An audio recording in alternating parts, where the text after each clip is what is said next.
Hello, my people. Please, I really want you guys to listen to Kingsley Uwagbale, the former commissioner for security in Edo State under the administration of Godwin Obaseki. Is analyzing how they came about securing Edo State under the administration of Obaseki, what they used and how they did it. Please, you guys should listen. Thank you. Change people, you disrupt an architecture.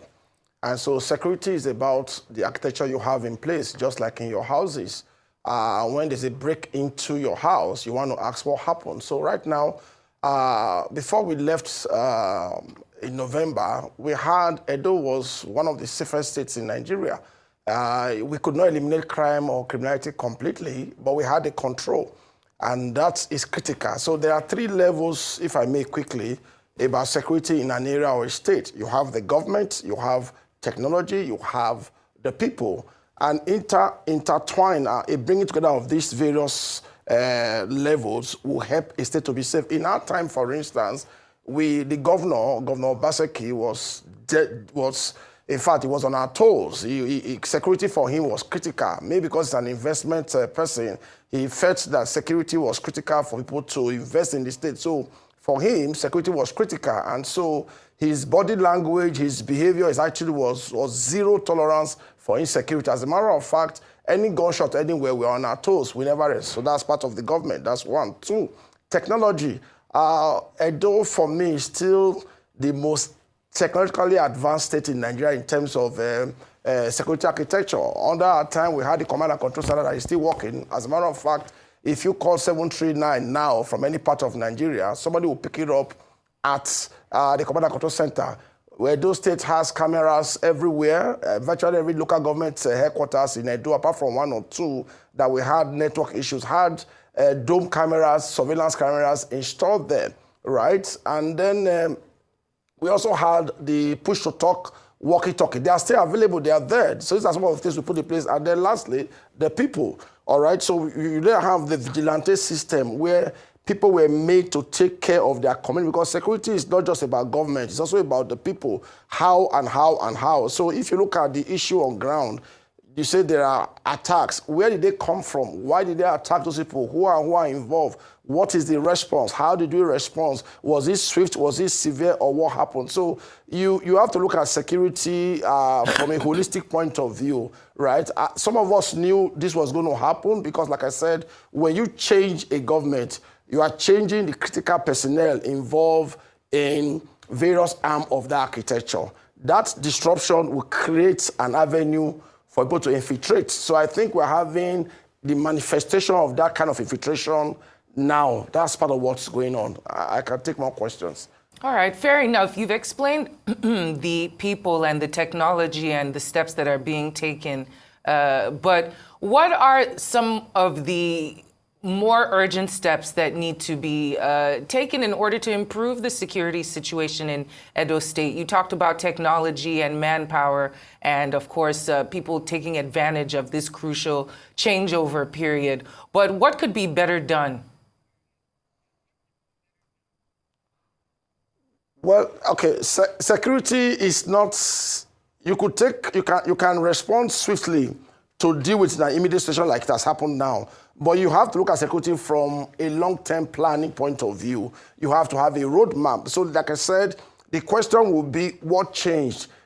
What happened to the infrastructure and the structures we had in place before we left? Why was it that, in 18 months, in 2 years, you barely hear of kidnap or robbery of things like this, right? So what can be done, if you ask me quickly, is let's rejig the architecture of Edo State right now, as an example.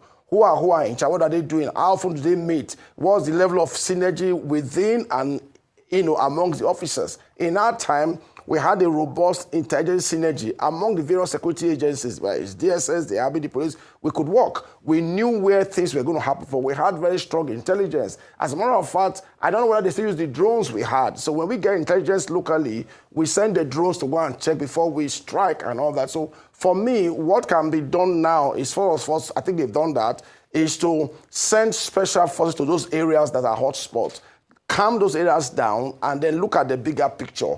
Where are they? What is the roadmap? Do a ring fencing. What that means is that get every community to know the in and out, who comes in, who goes out. That's what I would say. So what can be done immediately now is please send special forces to those locations, fish out the criminals, fish out those who are perpetrating crime, find out why they're doing those stuff, and then deal with them. That's what I can advise immediately. It's a long-term thing. Now, very well said, but it's a bit it's really disheartening, actually, that the perpetrators of these attacks are almost never caught. I mean, you talked about fishing out the culprit, but, you know, most Nigerians believe that is just government's way of saying, well, sorry this happened, and then we move on. What does that say about our security forces, the fact that they cannot get the perpetrators of these criminal acts? Okay, again, it's a national issue. It's about political will. Because keep in mind, people benefit from insecurity. People benefit from chaos. So people don't just wake up and go and start shooting or start killing people. There are people who benefit from it. So the political will is more important. In fact, it's most critical. All right? What is the political will of the government, both at the national and at the local level? What is the amount of intelligence you have? How much do you do this intelligence? What is the level of data? I'll give you a quick example. In 2023 December, right, we thought everything was in control in Edo State, and then we all traveled for Christmas. And then the court cases became a big deal. The governor asked all of us to come back to town, and we all go back 2nd or 3rd of January to face that. That is solved it. We had to form an anti-courtism agency immediately, separate from regular architecture. And the governor even changed the leadership of that structure so we can get results. And he helped us to balance that. Let's talk about drugs as well. At a point, we had to even rejig the NDLA to respond. So I'm saying that you can fish out if you want to fish out. Those who commit crimes, they are not strange to us. They are within the communities. You have intelligence. You are local people. If you dig deep, if you dig it, you can see them. But when you see them, what do you do with them? Do you shake them with your kid gloves or you deal with them? For me, you must be very decisive in dealing with security because people check your body language. They check how you relate. If they realize that you play a kid gloves, then you're going to have more people trying to test. People test you. They test your strength. They test your capacity. So for me, the political will at all levels, whether government, whether federal, state, local, it's critical. Like I said again, when you pinpoint those, how do you investigate them? How do you interview? How do you deal with them? These are the things that show whether you want to deal with security or not. So that's the way crime is not committed by spirits. Crime is committed by human beings. And you can use intelligence, you can use technology, you can track them, you can know who they are, you can enter the communities and know who and who did what, why and where did what. Let me give an example. Let's look at Era community now, or Okwepe community. Okwepe is within some community. You have Agedebo there. You have where did they come from? How did they get there? What trial did they take? So you can do a post-mortem. Yes, you missed out the first one, but do a post-mortem. Which route did they take? What was the access? And then you take actions. Well said, fair enough. And we do know that there's also herder-farmer conflicts that are going on within the states. How would you characterize the relationship between these herder-farmer conflicts and the incidents of land grabbing as well? Are these, how are they interconnected? Are there similar players on both sides? If you could expound on that for us. Okay, so you have to understand every community and every state. In Edo, for instance, we understood in our time, the trajectory, the movement. So there are seasons. There are seasons where these headsmen, or headers, if you like, move from place to place. So while they are moving, some of the criminal, not all of them, some of the criminal elements, they perpetuate crime. So what we did in our time was to map out and track those routes and deal with them accordingly. So we wait for them either at the Odigi aspect of Ovia,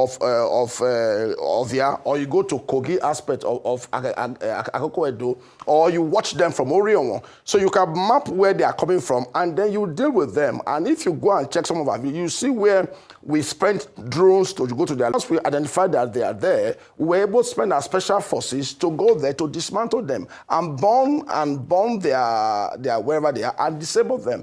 I'm saying that herdsmen have a pattern of movement, right? You must understand that pattern, and then you must mitigate it. You must be able to show capacity, show strength, and deal with it decisively. That's just how it works in terms of the herdsmen farmers issue.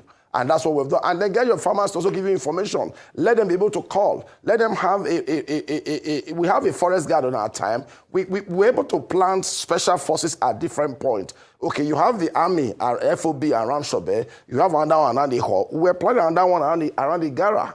All right. The whole idea is to ensure that at each time there is an information that there is a situation here, you can send forces to respond. So it's all about capacity to respond and be decisive. That's how I can explain it. But then there are also reports, or shall I say allegations, that land grabbers are collaborating with government officials and security agencies. How then can the government deal with the issue of internal sabotage regarding this? All right, again, I will explain something to you. I started by saying the political will is very critical. Under our time, we were able to deal with land grabbing because, first of all, we had the Edo GIS, and people were encouraged to go and document their properties and document their land. And so if you document your land and you have your C of O documented, which was pretty straightforward and quick, nobody can grab your land, because if they grab your land, you can call the security agencies to respond. So it's a breakdown of community law and order that leads to land grabbing. It's a lawless situation that must never be allowed to happen, right? So when you start hearing of land grabbing in any part of Nigeria, what that is telling you is that the architecture is not strong enough. Because people who are grabbing land, no, that's why it's called land grabbing. They are taking land that is not their own. How do you respond? I'm saying that let's go back to what it was. Be clear what your response are. So if you go to a community and the land is grabbed, deal with it decisively according to the law, and that's it. So land grabbing, for me, you can use technology to deal with it, and that's what we did. Let the laws be clear. Let those who are found culpable of land grabbing be dealt with according to the law, and then you see it will reduce. It may not be eliminated completely, but if you show that you are willing to tackle it headlong. Look, security must be tackled headlong.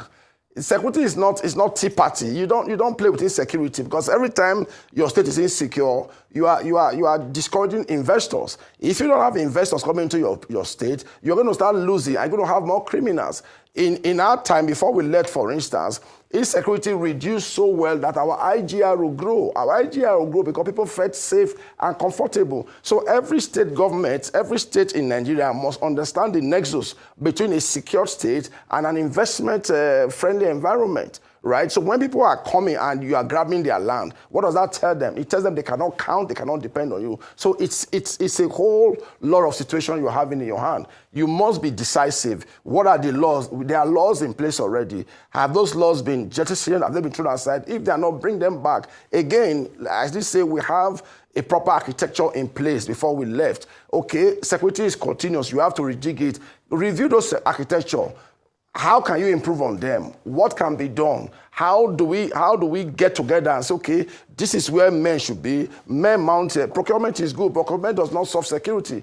Every state government in Nigeria wants to do procurement. What are you procuring? What are you procuring? You are buying new cars. You are buying, no. Procurement is part of a security architecture, not related. So if you are buying new vehicles, new this, you must tie them to a need, right? So I'm saying that relook at the architecture we put in place. Rejig it. A lot of the personnel we brought in have left for different. So those who are coming, are they operational people? In the military and security, we call people operational, people who can be deployed, who can be discharged immediately. If most of the people handling your key officers are not operational, you're going to have a problem. We once had a CP in Edo State who I went to him around 11 o'clock and I said, look, CP, we had a kidnap in a particular area.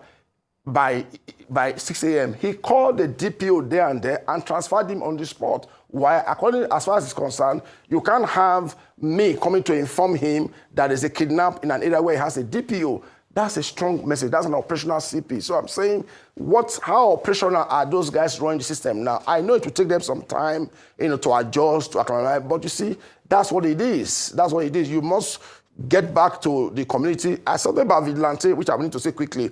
The people, security is internal, security is local.